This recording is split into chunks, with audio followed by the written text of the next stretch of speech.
What's up, family? It's me, your boy, your urban sports guru. I'm just here hollering at y'all real quick about the comments. Jalen Ramsey, he had an interview with GQ magazine, and he kind of like went off on a lot of NFL quarterbacks. And those of y'all follow me on Instagram, thank you for the like, thank you for the follow. Y'all have already seen me post about this. YouTube, thank you for the like, thank you for the subscribe. Now, Instagram, y'all have already seen me post about this. Had to defend my boy Eli, and once again, Jalen, I respect you. I fuck with you, God. But Eli won those two Super Bowls before Odell. Just saying. But anyway, I don't want to get on some of these other comments he made. For me, it's very reminiscent of the interview, the Men's Journal interview that James Harrison did, where he basically roasted a bunch of quarterbacks, even his own, Ben Roethlisberger. Now he went in about a lot of quarterbacks, and when asked about two best quarterbacks in the game, Aaron Rodgers and Tom Brady, he said they don't suck. Now, Aaron Rodgers won there a couple of years ago in Jacksonville. Now, I can't remember. I think Jalen Ramsey blew his ACL that year, so I can't remember if he was playing in that game. But what I do remember is that was the same Tom Brady marching up and down the field against him and that Jaguars defense in the second half in the AFC Championship game, beating them to go to the Super Bowl. The Tom Brady who just doesn't suck. But I get it. You're in the AFC. You got to go through New England to get to the Super Bowl. Don't want to heap on too much praise on a man you got to beat. All right. I get that. He also said some things about Bill's first round pick, Josh Allen, saying he's trash. For me, that's very, very funny and just very, very indicative of a problem that's happening every year in the NFL. Now, every single year in the NFL, there is a player, probably more than likely a quarterback, who wins the Underwear Olympics, the scouting combine, and is picked early solely off of just physical ability. Nothing really based upon what he did in college. Sometimes you see, especially when guys are like that picked on the defensive end, they kind of pan out. Don't understand what I'm saying? Oakland Raiders, Khalil Mack. How good is he? He's about to get $100 million from somebody right now. So that panned out. But when quarterbacks, this happens, more often than not, they don't.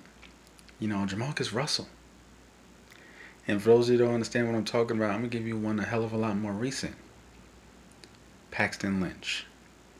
See, what happens in this kind of situation is teams that are so quarterback starved, they'll take that guy who's solely potential because you feel like you may hit a home run with this guy. And because he's the number one pick, the fans, he's so quarterback starved, you push him out there before he even has any business being out there on the football field. And since he's pushed out there, what happens is he stinks up the joint.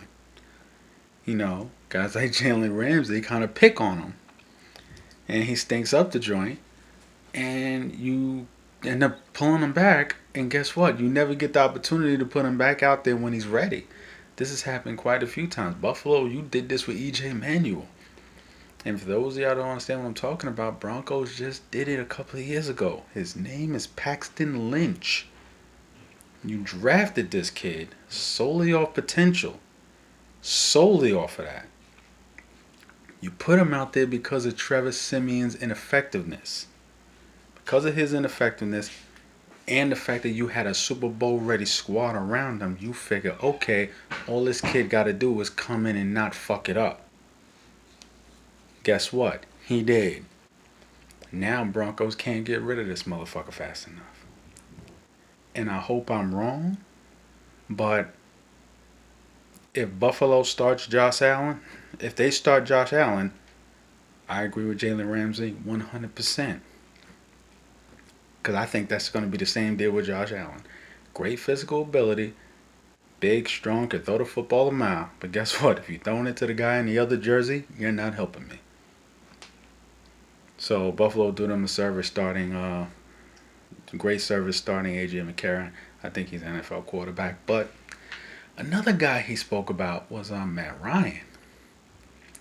Matt Ryan's always been a very talented quarterback, and he's the guy that replaced Michael Vick in Atlanta, Matty Ice. And he came along because he was a real thrower of football. He came along at a time where nobody thought the Falcons had any receivers. Then he come in, all of a sudden they're able to throw the football. They ran the football a lot. They had Michael Turner at first. Then it became this passing offense. And a lot of that happened under Kyle Shanahan when they was chucking the ball all over the place. The problem is, Kyle Shanahan left. You got Sarkisian. That offense dipped. And as far as I'm concerned, that offensive coordinator, Matt Ryan, and Dan Quinn is on the clock for me. They're on the clock to show that they really are who people say they are. Because Dan Quinn, to me, still hasn't built the Legion and Boom defense over there. That team is built on the offensive side. And you got the running backs. You don't run the football enough. You got the tackles. You got Julio, probably the best in the game, most uncoverable guy in the game. He only has 3 touchdowns last year. How does Julio Jones only have 3 touchdowns? When he said he's overrated, I can't really argue too much with that one. But last but not least, I just got to make this one point. Some of his points I agree with, some of his points I don't agree with. But it's like the old saying goes. People in glass houses should not throw stones. Because when asked about your own sorry-ass fucking quarterback, Blake Bortles, he said he do what he got to do. Jalen Ramsey, I fucks with you. But as long as Blake Bortles is your quarterback, you should not be talking shit about anybody else's quarterback, homie. That's like you and a group of friends saying everybody else got an ugly girlfriend, but you got some 300-pound butterface at home. You the last motherfucker that should be talking shit. Are you a great cornerback? Absolutely. Would I want you on my New York Giants? Absolutely. But guess what? As long as Blake Bortles is your quarterback, you should not be talking shit about any other cornerback in the league. No other quarterback in the league. You should not be firing at, because guess what? Anyone in the league could fire at your sorry-ass quarterback.